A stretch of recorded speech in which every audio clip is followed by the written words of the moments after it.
but I keep looking for a silver lining in a black cloud.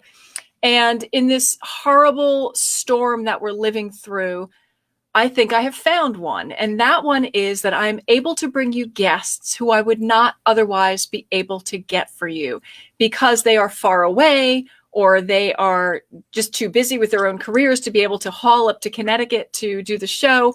And that's the case today. Today, I have JJ Ramberg joining us.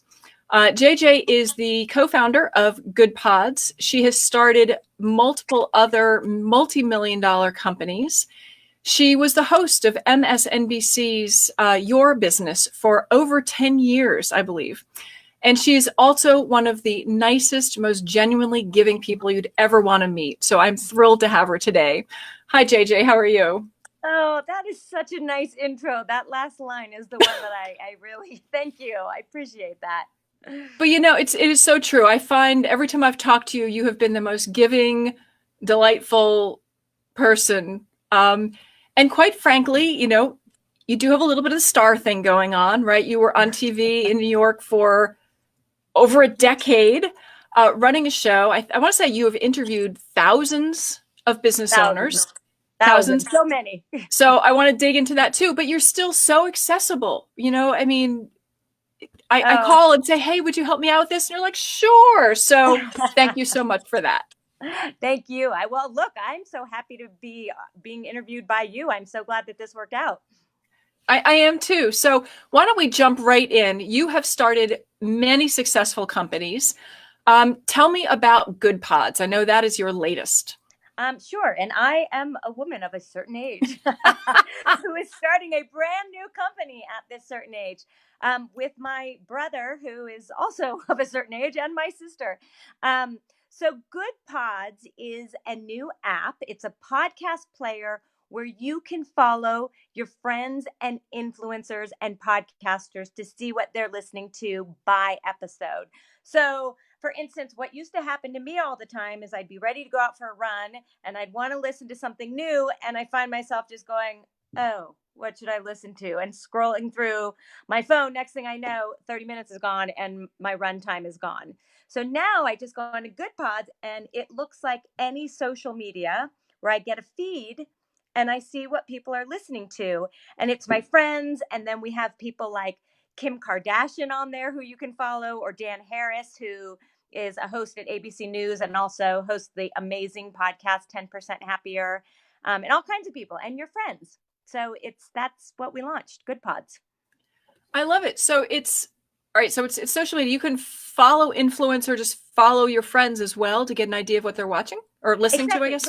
Yeah. So you sign up, you download Good Pods from the App Store, iOS shortly, if not already. Is it a free app or is it a paid app? It's a free app. Signing up for it is basically the same as signing up for Instagram or Twitter. And then you listen to podcasts on there and they go to your feed, or you can hide it from your feed if you don't want people to know. And then you choose people to follow and you can see what they're listening to. So for instance, we had this one, this woman listened to this one about white noise. The podcast was called You Need to Calm Down. This was pre-coronavirus, actually, during our beta test. And I watched it get passed from friend to friend to friend to friend. Another one also, The Art of the Exit, this really cool podcast. And it was an episode about an art heist. One person had listened to it, and then I saw their friend listen to it, and then their friend listen to it, and then their friend listen to it. So people are discovering all these really cool episodes of podcasts that they would have never found otherwise because it's frankly just too overwhelming. There are 800,000 podcasts and more than 30 million episodes out there. Wow. Are there really? Because I know exactly what you mean, that you go to find one and I often don't listen to podcasts because I don't know what to listen to. Well, that's the thing. And what's so amazing about podcasts is, I think about why I went into journalism, and it's because I really love this idea of getting to step into somebody's world for a little bit and really immerse myself in that world. And that's what I get out of podcasts, right? So I can go to a really cool science podcast, and then true crime, and then history, and then something funny. And now on my feed, I follow people who really know where to find the good ones of all of those things. And so I can just scroll down and be like, oh, I'm in the mood for science. Look, Gordon had something really cool, right? Or I want true crime. My friend Lori knows the best true crime. That is amazing. So when did you start? This is very recent. Well, we just launched it. So I urge you and I beg you, everyone who's listening to this, please do me a favor and help us with the launch and go download Good Pods from the App Store. Great. And I'm gonna put that on here. I'm gonna put Good Pods onto the screen so people, in case they're scrambling for something to note. Fantastic. Thank you. There we go. Great. Good Pods. Right. So you can go download it now. And so it's been in beta for a few months now. We got the bugs out because for anyone who starts something new, there are a lot of problems Always in the bugs. beginning. and so we're literally just sort of going out big with this right now. Fantastic. Now this is I guess a follow-up in a way that you have. I think you started with Good Search. Is that right? And then you went to Good Shop. Can you tell us a little about those? Because I think those are not only businesses, but also social. I mean, you give back on those sites.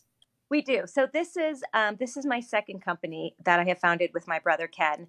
The first one, it started as Good Search and it became Good Shop. And what it is every time you shop online, we provide the best online coupons for thousands of stores.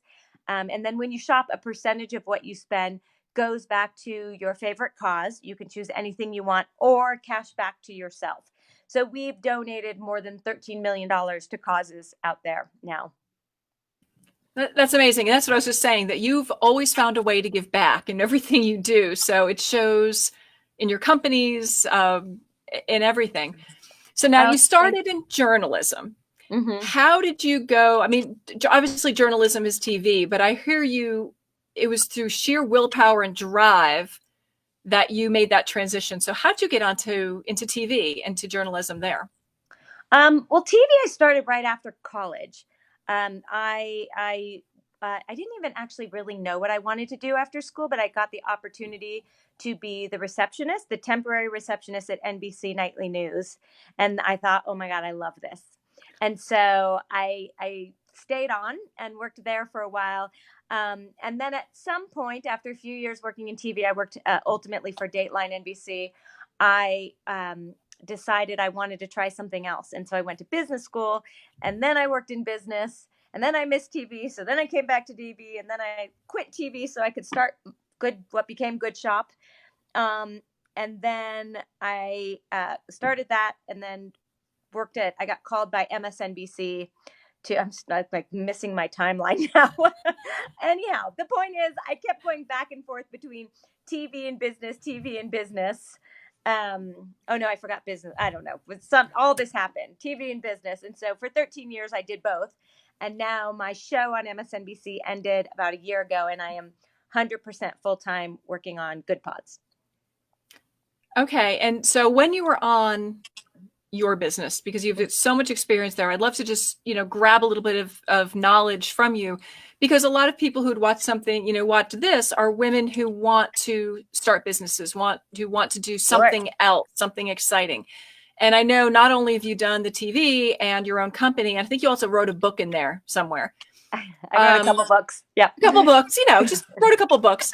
What are some of the things, like if you look back to your 13 years, you said, at MSNBC with your business, what are some of the nuggets that you were able to get from all those experts you have on? What are some things you really took back with you that you could pass on? If I could start, because I know this is a particular audience that we're speaking to. So before I even talk about what I learned from TV, if I could just talk about a little bit what I've learned sort of in my life. So I grew up as the daughter of a full-time mom who did a ton of volunteering. So she worked a lot. She wasn't paid for it. But she was sort of very ambitious in her volunteerism and her momism.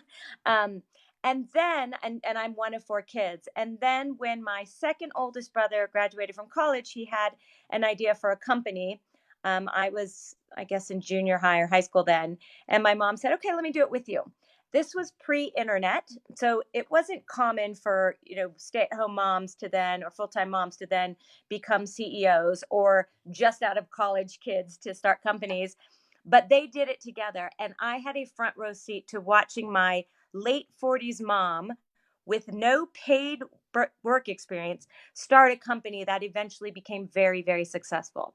And so what I learned from that is it is never too late to start something new. It's never too late to learn something new. And you should just have no ego around anything, right? I always thought it'd be cool at some point in my life to just go into an entirely different field and like start as an intern, right? If I wanted to go be a scientist, no one's going to hire me as that right now, but wouldn't it be neat to go intern in a science lab or something? And so to go back to what I learned from, well, why don't I just pause there actually before I go on a monologue?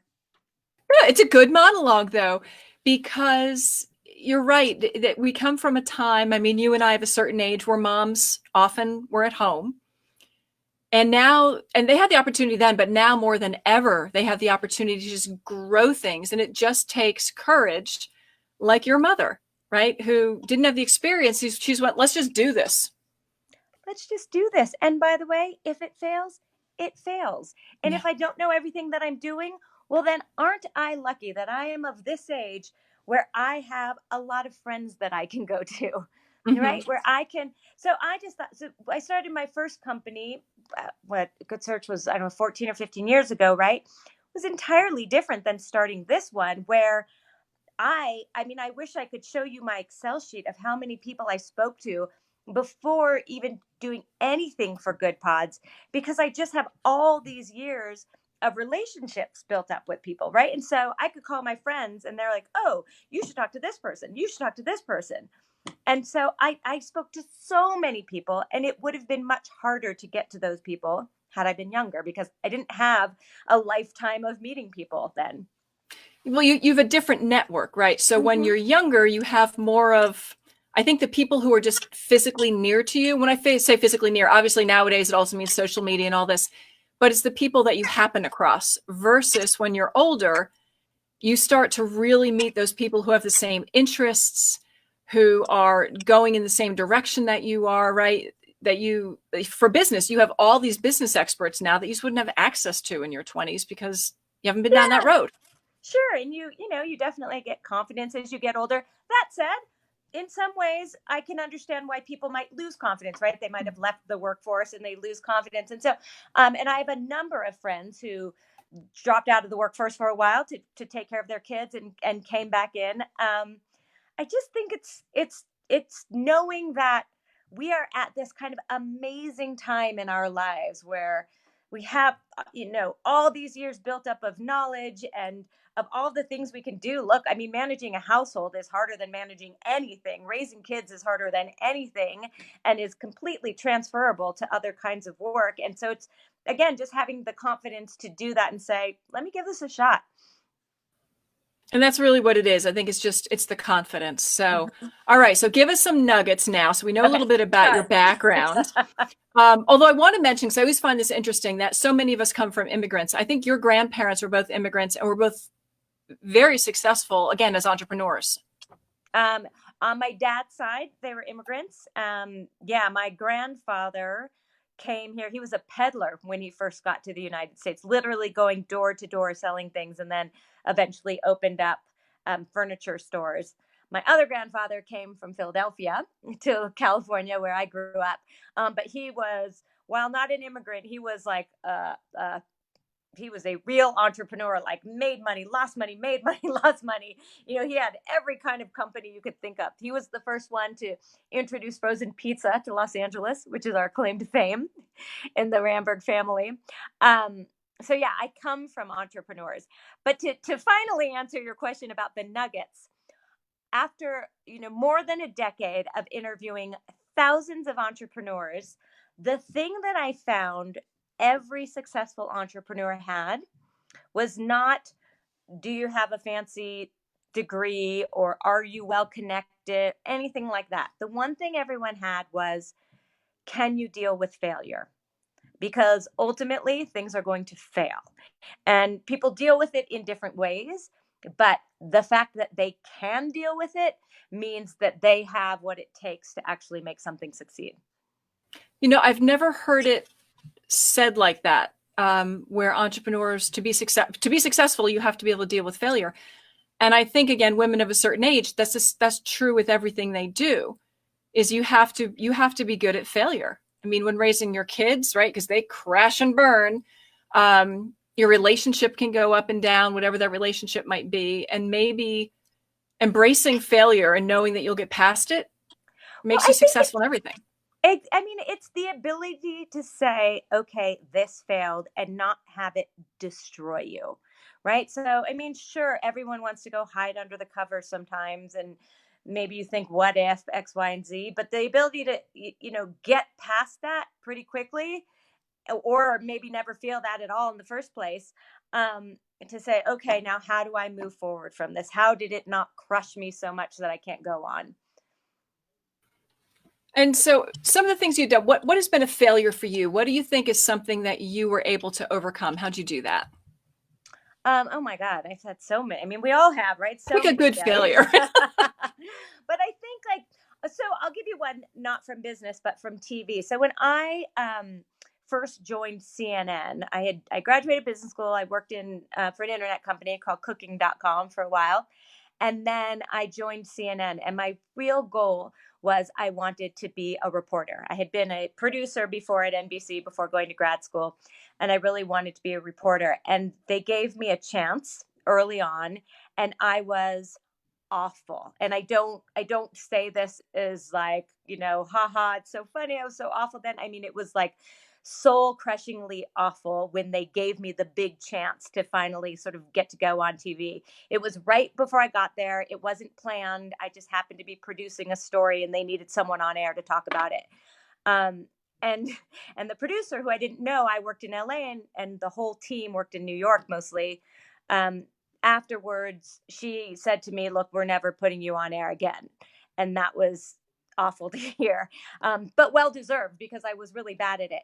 And for some reason, I just kept going. I don't know what it was in me. I always say, well, what happened after that is my boss said, like, we'll still give you a chance, but when you're ready. So I would send him tapes every month of me. I'd produce a story for the woman I worked with who was on air, and then I'd produce another version with me. And every month he would say, "You're still not good enough. You're still not good enough." And I sort of thought about it like, I definitely felt, rejected, but not dejected. I don't know how or what it was in me, but I just thought, like, okay, I'm getting feedback. And so if I just use that feedback, and I really want this badly enough and I work hard enough at it, eventually it will work out. And it took a while, right? It took a whole year of sending these tapes in and him saying to me, "You are not good," until finally he said, "Okay, you're ready." But it was your passion, right? So I think that's another learning for us, that if you really want to do something, you just keep at it. I really, yeah, I really wanted to do it, and I had a job that I liked, right? So I did my job all day, and then I would do this at night, and um, yeah. So I just, yeah, that was a big failure early on, but then it worked out. Well, it worked out right because you had the drive, but I think so. Like you said, it's okay to fail. Um, I had the drive, and I had, again, you have to just like put your ego aside there. How many times can you hear you're terrible at something? and still come through. I mean, I think that's what's amazing is that every time you heard it, you went, just need to get better, just need to get better. And here you are. Well, I had nice people around me also who were saying, "You're bad, but here's how you." You're awful, but hey, we love you anyway, right? So looks like we lost our connection here for a moment. Hopefully you'll be back with us. Oh, and we've lost JJ Ramberg. Hopefully she'll be back. I'll talk about her for just a little bit here. So JJ Ramberg, who is our guest, who we lost, she is in the New York area. She was on MSNBC's Your Business for 13 years, interviewing everybody in business you can imagine, from CEOs of huge corporations to small entrepreneurs, and really garnered so much information from there. That's all right. That's all right. I've been entertaining our viewers. No problem. There you are. We switched places. And if you could scooch a little bit to your right, we lost you a little bit. There we go. All right. Sorry, everyone. That's right. I was just This is telling them your technology. background a little bit, some of the people you've interviewed. We're all good. This is what happens. We were just talking about this again in this time of the black cloud of COVID. Many shows have gone to a live format like this. And you know what? Things happen. It's And this working. is, let's embrace the failure and keep going. This is real So, life. this is real life. So tell me, a lot of people have a book in them. I often hear people say, yeah, business people, speakers, actors, I want to write a book. How did you go about that since you've been down that road a few times? Well, the first book, I've written two books. The first book I wrote was sort of a compendium to the show, and it was called It's Your Business. And we just came up with the idea and went kind of the normal route where we went and interviewed. I'm not the interview. We worked with an agent and we worked really hard on putting the book together. And then we sold the book to a publisher. And I mean, I guess it's pretty traditional. Okay. What I would say is it takes a lot of work. It takes a lot of work to write a book. I mean, you know, your brother's written a zillion of them very successfully. And so it was just, I mean, it was just carving out the time and putting pen to paper. The second book we wrote was much more of a passion project, which was a children's book called The Startup Club. And it is for kids in grammar school. And it's like a fun fiction book about kids who want to start a business. Ooh, you know what? All right. Got to throw that on screen because teachers who are watching this right now, I know there are a lot of teachers looking for content for students. And that might be an interesting thing, depending on, I don't know, what age group was that book for? Probably like 2nd to 4th grade. Okay. So they should be doing some of their own reading, but parents can also read it to them as well. But I think it opens up a new area for them, right? Kids.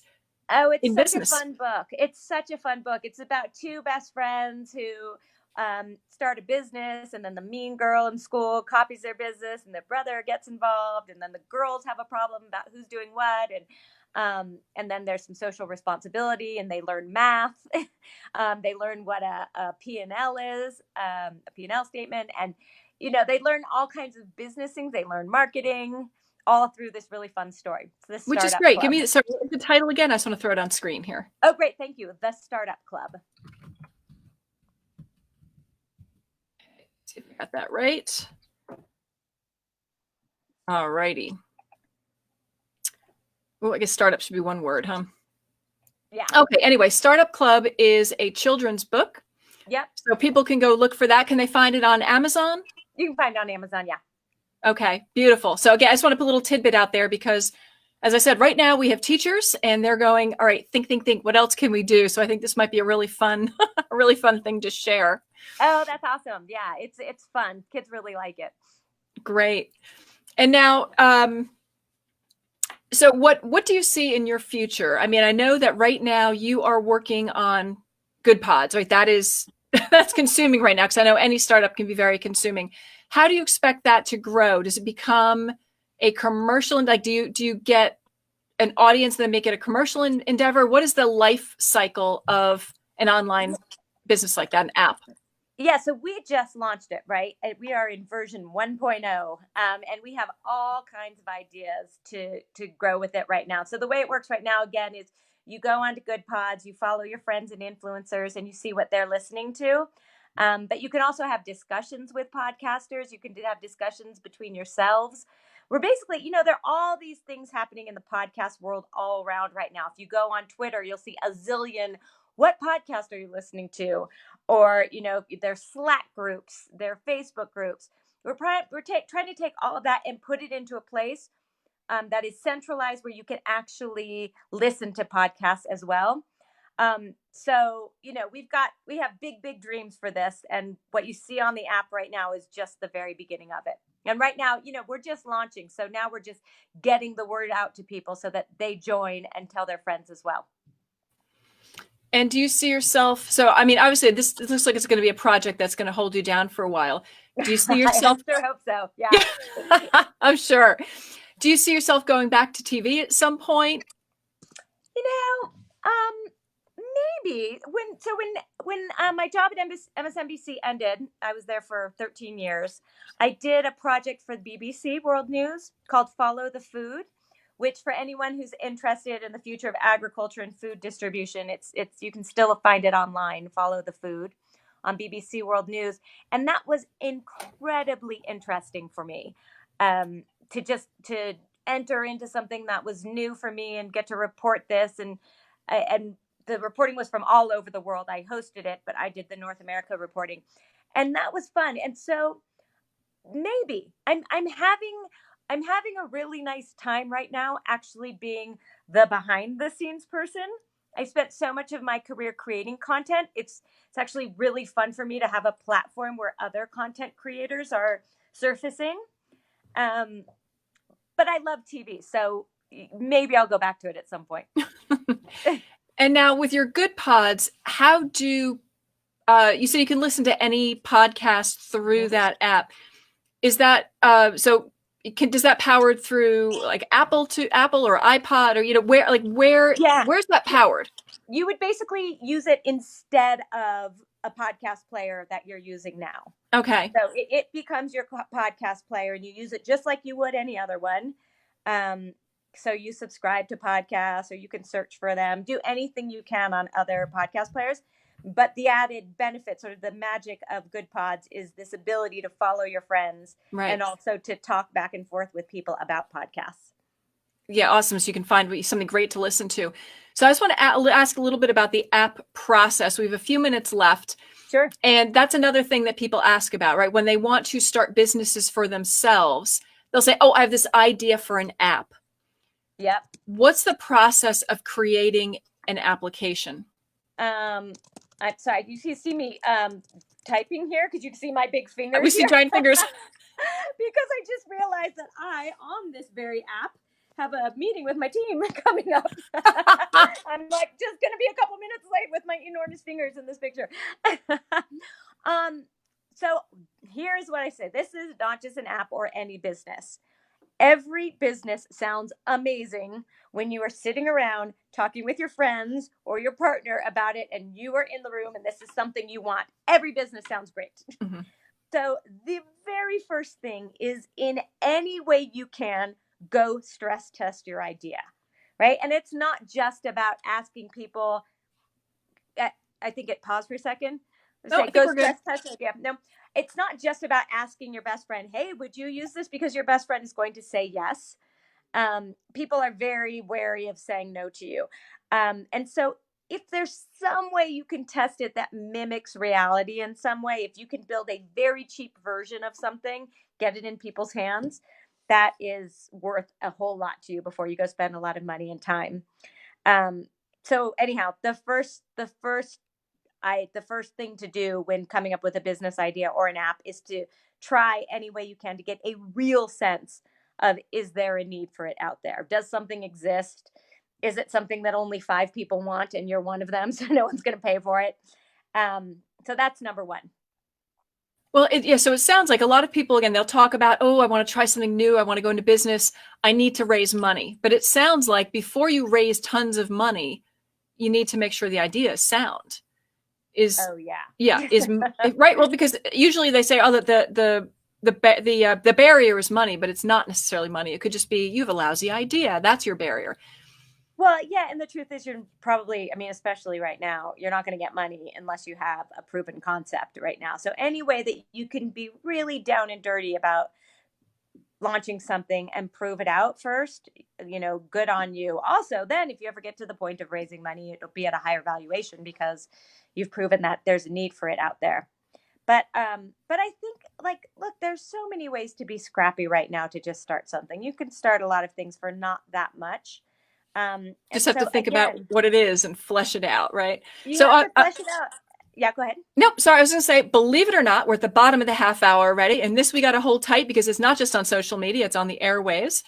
So I want to thank you so much for being my guest today. I can't believe how fast the time went, and sharing your experiences because you are inspirational. Oh, Lee, thank you. Thank you so much. It was so fun to talk to you. I'm glad that this happened. All right. Thanks, JJ. Bye-bye. Bye-bye.